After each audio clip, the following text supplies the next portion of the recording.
सुप्रभात बच्चों, कैसे हैं आप सब। उम्मीद करती हूँ आप सब अच्छे होंगे। तो बच्चों, आज की कक्षा में हम पढ़ने वाले हैं अध्याय नंबर 15, जिसका शीर्षक है ऐसे थे बापू। तो बच्चों, इस अध्याय में हमें प्रेरक प्रसंग दिया गया है। तो सबसे पहले हम पढ़ेंगे पाठ का परिचय। प्रस्तुत पाठ में बताया गया है कि बापू देश के हर व्यक्ति के सुख दुख का ध्यान रखते थे। तो बच्चों, इस अध्याय के माध्यम से हमें बताया जा रहा है कि जो बापू है, यानी कि जो हमारे गांधी जी हैं, महात्मा गांधी है, वो देश के हर व्यक्ति के सुख दुख का ध्यान रखते थे। विशु, जल्दी जल्दी गृह कार्य समाप्त कर लो, मैं खाना लगाने लगी हूँ, माँ ने कहा। माँ, कल तो स्कूल की छुट्टी है, कल कर लूंगा, विशु ने चहकते हुए कहा। छुट्टी क्यों है? माँ ने जिज्ञासा से पूछा। विशु ने जवाब दिया, माँ, कल 2 अक्टूबर है। हाँ माँ, 2 अक्टूबर अर्थात गांधी जी का जन्मदिन। गांधी जयंती पर विद्यालय में छुट्टी होती है। क्या तुम गांधी जी के बारे में जानते हो? माँ ने अगला सवाल किया। हाँ, थोड़ा बहुत।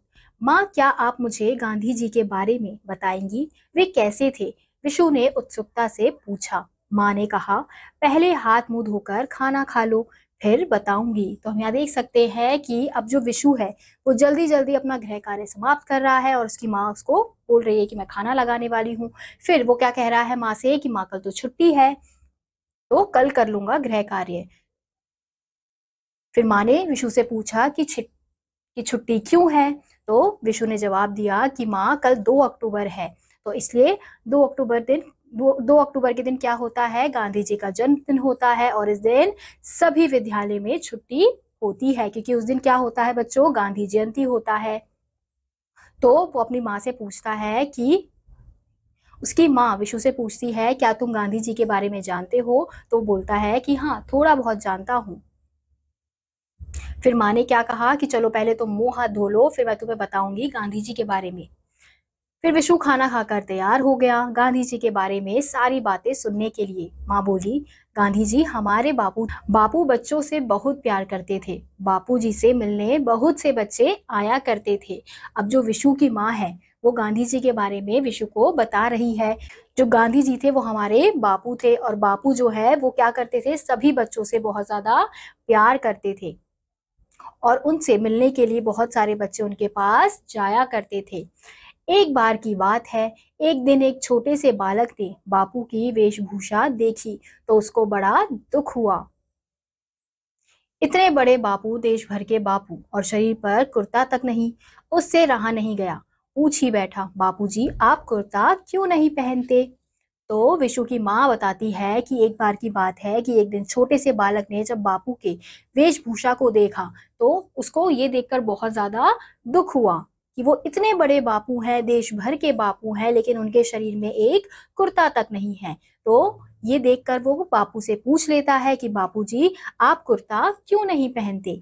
बापू ने बालक को प्यार करते हुए कहा, मेरे पास पैसे कहाँ है बेटा, मैं तो बड़ा गरीब आदमी हूँ, कुर्ते के लिए पैसे कहाँ से लाऊं? तो गांधी जी यहाँ पर उस बच्चे को प्यार से समझाते हैं, प्यार से कहते हैं कि मेरे पास पैसे नहीं है और मैं बहुत गरीब आदमी हूँ, तो कुर्ते के लिए मैं पैसे कहाँ से लाऊं?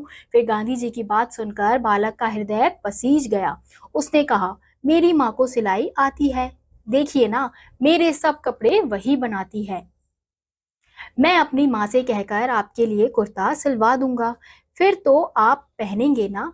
बापू ने पूछा, कितने कुर्ते सिल देंगी तुम्हारी माँ? बालक ने कहा, आपको कितने चाहिए? 1, 2, 3, जितने कहोगे उतने सिल देंगी। तो हम क्या देखते हैं कि अब जो बालक है वो बापू की बातें सुनकर उसका जो हृदय है वो पसीज जाता है, वो बहुत ज्यादा दुखी हो जाता है। फिर वो बापू से कहता है कि मेरी माँ जो है उन्हें सिलाई आती है और मेरे सारे कपड़े जो हैं वो उन्होंने ही सिले हैं, तो अगर आप कहेंगे तो मैं आपके लिए भी थोड़े बहुत कुर्ते सिलवा सकता हूँ। तो बापू फिर पूछते हैं कि कितने कुर्ते सिल देंगे तुम्हारी माँ?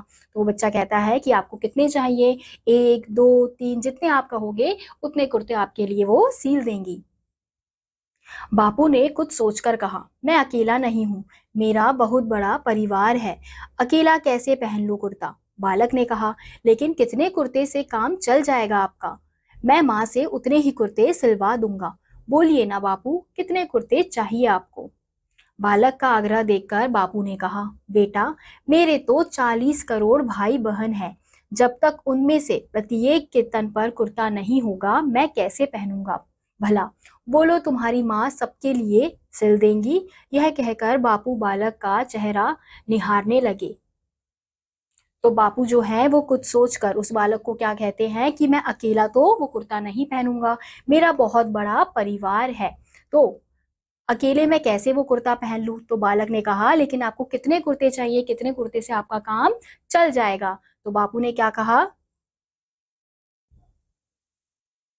कि बेटा, मेरे तो 40 करोड़ भाई बहन हैं। अब जब तक सबके शरीर में कुर्ता नहीं होगा तो मैं कैसे पहनूंगा भला? अब बताओ, तुम्हारी माँ इतने कुर्ते मेरे लिए सील देंगी। तो वो ये बोलकर बालक का जो चेहरा है वो निहारने लगते हैं, देखने लगते हैं कि अब बालक जो है क्या उत्तर देगा। बालक सोच में पड़ गया। 40 करोड़ भाई बहन, ठीक ही तो है कहते हैं बापू। जब तक इन सबके पास कुर्ते नहीं होंगे वे कैसे पहनेंगे कुर्ता? वे सबसे बड़े जो हैं, सबके बापू जो हैं। भोले बालक की समझ में आ गया कि सारा देश ही बापू का परिवार है। हर एक देशवासी उनका बंधु है। वे सबके साथी, सबके दोस्त हैं। एक कुर्ते से भला उनका काम कैसे चल सकता है? अब जो बालक है वो बापू की बात सुनकर सोच में पड़ जाता है कि इतने सारे कुर्ते, यानी 40 करोड़ भाई बहन के लिए कुर्ते कैसे सिले जाएंगे? और बापू ठीक ही कहते हैं, जब तक सबके पास कुर्ता नहीं होगा वे कैसे कुर्ता पहन सकते हैं, क्योंकि जो बापू हैं वो इनमें सबसे बड़े हैं।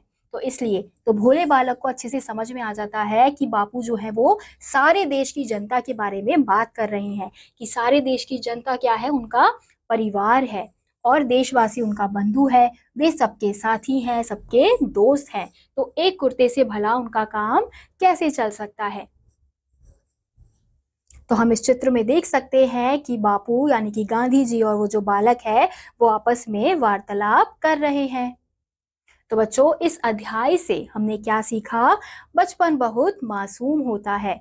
गांधी जी पूरे देश को अपना परिवार मानते थे। तो इसी के साथ आज का यह अध्याय यहीं समाप्त होता है। उम्मीद करती हूँ आपको यह अध्याय समझ आया होगा। मैं आपसे मिलूंगी अगली कक्षा में। तब तक के लिए आप सभी बच्चे खुश रहिए और पढ़ते रहिए। बाय।